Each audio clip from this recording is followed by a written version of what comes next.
Good afternoon, student. In this video, we will see the Newton's second law of motion. So, to understand Newton's second law of motion, we have to first understand one term, that is the momentum. So, this momentum is not any new parameter or term. It is simply the product of mass and velocity. But why we are then taking this new parameter is the important question. The answer to this question is like this. We have already studied about the mass and the velocity, but this product gives the impact of certain thing. I will explain this by giving you some example. Suppose I throw a white chalk towards you. So it might hit you, but what will be the impact? It will be little bit. But if I throw a duster towards you, then what will be the impact? Suppose both were thrown with the same velocity, with the same speed. Still, the impact of the duster on your head, if it hit you, will be more. The reason behind it is that the mass of the duster is more than that of chalk.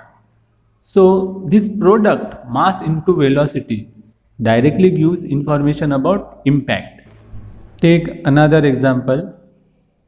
If a bicycle hit to your house wall, what will be the impact of that bicycle on your house wall? Nothing. But now say or imagine that a truck with the same velocity as that of bicycle hit your house wall, then there is possibility that that wall may break down. So though the velocity is same, but the mass of the truck is far more than that of bicycle. So this product, mass into velocity, plays major role while understanding the impact. So therefore this term momentum, which is nothing but the product of the mass and the velocity, have been introduced. Now you have properly understand the impact of the meaning of this momentum. Now we will study Newton's second law of motion. So according to your book, the statement for Newton's second law of motion is that the rate of change of momentum is proportional to the applied force and the change of momentum occurs in the direction of the force. Now let's understand its meaning. Its meaning is that the applied force will change rate of change of momentum. It is not saying that the applied force will change the momentum. It is saying that it will change the rate of change of momentum. यानी जो momentum है, जो already change हो रहा है या फिर constant हो, that is the different thing, but उसका जो रेट है उसको वो चेंज करेगा और उसकी डायरेक्शन भी बताई है उसी स्टेटमेंट में.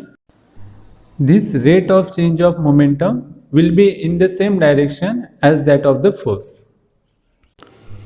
तो इसीलिए force will be directly proportional to momentum divided by time. So time represents that rate, that is change in the momentum. Therefore the derivation will be like this: F directly proportional to momentum divided by time. Okay, and as we know that the rate of change of velocity with respect to time is nothing but the acceleration. So F will be directly proportional to mass into acceleration. Then we have to add the proportionality, that is k. So that proportionality constant value k is taken 1.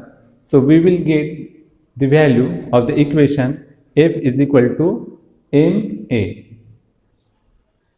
So this is the equation for the Newton's second law of motion. So this equation is very important in number of calculations. So it's over for today's video. We will continue with the Newton's third law in the next video. Thank you.